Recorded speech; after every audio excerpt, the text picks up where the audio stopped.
नमस्कार दोस्तों, मिनी के ब्लॉग में आपका स्वागत है। दोस्तों आई होप आप सब भी अच्छे होंगे। तो दोस्तों आज मैं माँ बाप के बारे में बात करना चाहती हूँ, माता पिता के बारे में, जो बहुत ही इम्पोर्टेंट है। शायद आपको भी बुरा भी लग सकता है और अच्छा भी लग सकता है। मैं इस तरीके से बात करना चाहती हूँ ताकि आप भी अपने पेरेंट्स का ध्यान रखें। तो फ्रेंड्स, मैं ना हॉस्पिटल गई थी फरवरी में। मम्मी की तबीयत खराब थी, सासू माँ की। मेरे माता पिता नहीं है, लेकिन मेरे सास ससुर ही मेरे माता पिता है। मैं उनका बहुत ध्यान रखती हूँ। मेरी फैमिली भी ऐसी है सारी, सब एक दूसरे का ध्यान रखते हैं। तो फ्रेंड्स क्या हुआ, मैंने वहां जाके हॉस्पिटल में, मम्मी एडमिट थी। मम्मी का थायराइड बढ़ गया था। उन्हें ना सुखाने वाला थायराइड है, जिसके कारण ना वो हमेशा मतलब पतली रहे। आपने वीडियो में भी देखा होगा, मतलब काफी पतली दिखाई देती हैं।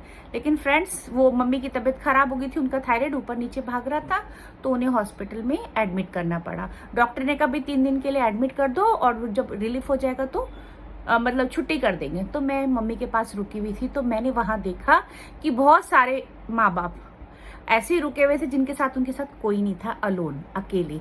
क्योंकि उनकी गवर्नमेंट सर्विस वाले थे वहां पे, मोस्टली वहां पे वही पेशेंट थे जिनकी गवर्नमेंट सर्विस थी और वो रिटायरमेंट हो चुके थे भाई, और वहां रुके हुए थे हॉस्पिटल के अंदर। हॉस्पिटल वाले ही उनकी केयर कर रहे थे।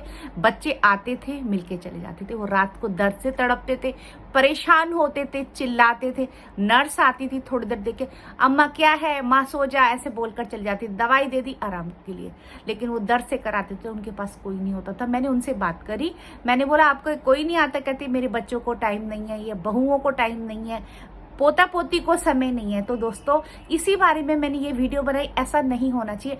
आज वो है, कल हम होंगे वहां पे, और वही सेम परिस्थिति होएगी। हम भी बूढ़े होंगे, हम भी बीमार होंगे और हम भी हॉस्पिटल जाएंगे। तो ऐसा काम ही क्यों करें कि आप भी दर्द में तड़फें, आपको कोई देखने वाला ना हो। मुझे इतना दुख हुआ, लिटरली मैं बता नहीं सकती, मेरा कलेजा फट गया। एक माता जी मेरी बिल्कुल मम्मी के बगल वाली सीट पे लेटी थी और वो उनको कुछ एलर्जी थी। वो 20-25 दिन से हॉस्पिटल में एडमिट थी। मैंने उनके बारे में सिस्टर से बात की, डॉक्टर से बात की, फ्रेंड जैसे बन जाते नाइट में।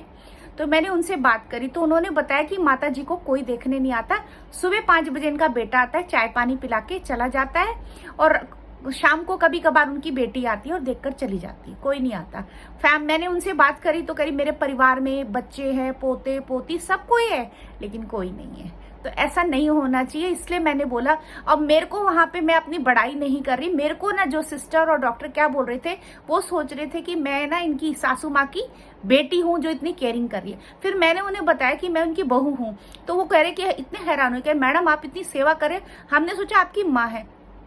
तो मैंने बोला मेरे पेरेंट्स तो है ही नहीं, लेकिन मेरी ये सासू माँ मेरी माँ ही है, ठीक है। तो मैं ये कहना चाहती हूँ कि प्लीज ऐसा ना करें। गवर्नमेंट सर्विस में होते हैं तो उनको ये प्रोवाइड होता है कि प्राइवेट किसी भी हॉस्पिटल में एडमिट हो जाते हैं तो उनकी अच्छे से मतलब ट्रीटमेंट चलता है, हॉस्पिटल वालों का फायदा होता है।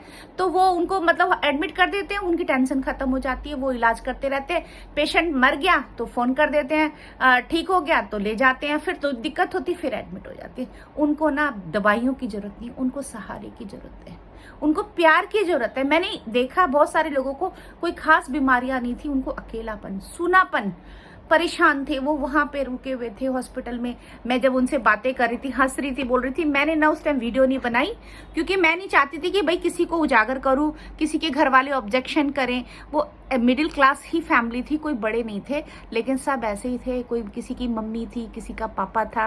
मुझे बहुत ही दुख हुआ। प्लीज ऐसा ना करें, अपने माँ बाप की केयरिंग करें, उन्हें भी प्यार दीजिए।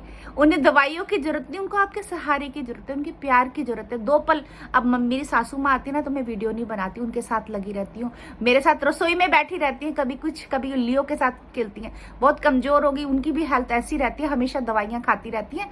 उनको सुखाने वाला थायराइड है, बहुत जल्दी घबरा जाती हैं। तो इसलिए हम उनका पूरा ध्यान रखते हैं, पूरा परिवार ध्यान रखता है, खाने का भी रखते हैं, पापा मम्मी का, तभी वो लोग इतनी एज में भी सही चल रहे हैं।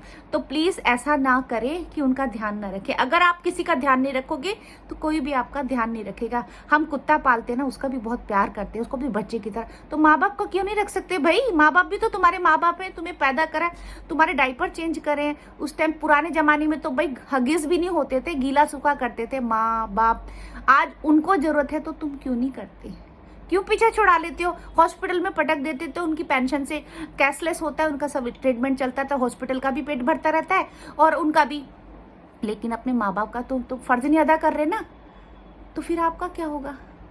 देखो दोस्तों, मैंने एक एडवाइस मांगी आपसे कि मैं गलत हूँ या सही हूँ, तो प्लीज आप मुझे बताइए कि मैं गलत बोल रही हूँ कि सही बोल रही हूँ, कि माँ बाप के लिए हमें क्या करना चाहिए।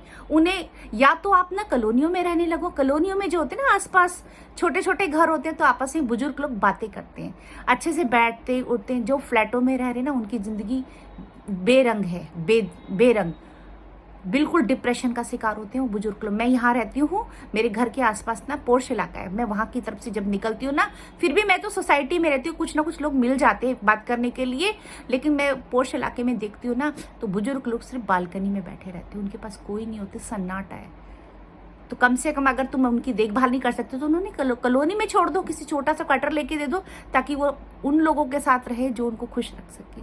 मैंने देखा है कॉलोनी की जिंदगी बड़ी हैप्पी होती है, पड़ोस के मोहल्ले के लोग ना बहुत खुश होते, एक दूसरे के सुख दुख में काम आते। एक बंदा बीमार होगा तुरंत वो आते। मेरे सास ससुर भी कॉलोनी में रहते हैं, मैं भी वहाँ पे रही हूँ, मुझे बहुत अच्छा लगता था। आज भी मैं जाती हूँ, मुझे सब लोग बहुत प्यार करते हैं और मैं भी उन्हें करती हूँ। छोटे छोटे प्रोग्राम में हम शरीक होते हैं, अच्छा लगता है। बड़ा होना बड़ी बात नहीं है, दिल बड़ा होना बड़ी बात है, इज्जत करना बड़ी बात है, रिस्पेक्ट करना बड़ी बात है।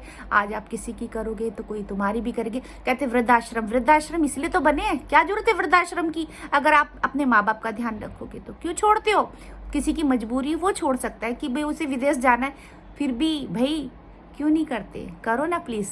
अगर आज अपने माँ बाप की ध्यान करोगे ना, तो तुम्हारे बच्चे भी तुम्हारी रिस्पेक्ट करेंगे, इज्जत करेंगे। वो सब जो देखते ना वही फिर बड़े होके करेंगे। तो प्लीज़ आपसे मैं यही हाथ जोड़ के निवेदन करती हूँ, पेरेंट्स का ध्यान करें। मैं बहुत टाइम से ना वीडियो बनाना चाहती थी, मगर मेरे को समझ में नहीं आया। मैं फरवरी में हॉस्पिटल से आने के बाद ना मेरे मन में विचार चलता रहा, लेकिन मम्मी की हेल्थ इशू थी तो मैं बड़ी समझ नहीं पाई। मैंने ना उस आंटी के ना पैर भी दबाए थे रात को, तो मम्मी को थोड़ा बहुत, क्योंकि उसको एलर्जी थी, कह रही मिनी तू रहने दे। मैंने कहा नहीं मम्मी, वो माँ सो नहीं पा रही, तो मेरे को भी ना अच्छा नहीं लग रहा था। मम्मी तो सो रही थी, मम्मी को ग्लूकोज लगा था नींद का, तो मम्मी को ज़्यादा दिक्कत नहीं थी, मम्मी सो रही थी, लेकिन वो बहुत तड़प रही। सिस्टर नर्स, बस सिस्टर और नर्स, सिस्टर्स डॉक्टर्स के भरोसे पे छोड़ रखा है। उन्हें क्या हो रहा है, कैशलेस है भाई, सारा पैसा मिल रहा है, कितने टेस्ट कर लो, जितने मर्जी टेस्ट कर लो, हॉस्पिटल वाले पैसा बना रही। मैं सच बता रही हूँ। मैंने एक सिस्टर से बात करी थी, तो वो कह रही थी कि मोस्टली पेरेंट्स ऐसे ही रहते हैं, यहाँ पे कोई दीदी देखने नहीं आता। मैं हॉस्पिटल का नाम नहीं बतानी चाहती, बहुत सारे हॉस्पिटल, फेमस हॉस्पिटल के अंदर ऐसे हो रहा है कि सरकारी हॉस्पिटल के खर्चे पे सब फ्री में हो रहा है, माँ बाप को वहां पटक देते, कोई जिम्मेवारी नहीं समझते अपने बच्चों की। ऐसा नहीं होना चाहिए। आज हम उनके साथ कर रहे ना, कल को हमें भी तैयार रहना पड़ेगा इस चीज के लिए।